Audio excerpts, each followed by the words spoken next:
Hi, in this video, we are going to see about a Java project which is entitled as a secure and decentralized auditing scheme for cloud ensuring data integrity and fairness in auditing.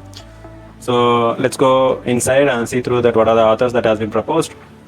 So in this, you can see that many security concerns has been involved, whereas the verification scheme as well as the employed third-party auditor for performing the data auditing.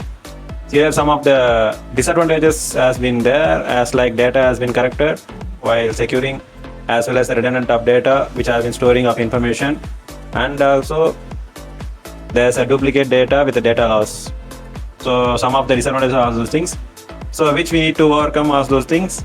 We are going to be performing the encryption process as well as the confidentiality of information with the deduplication of information, and also security will be provided through the blockchain process.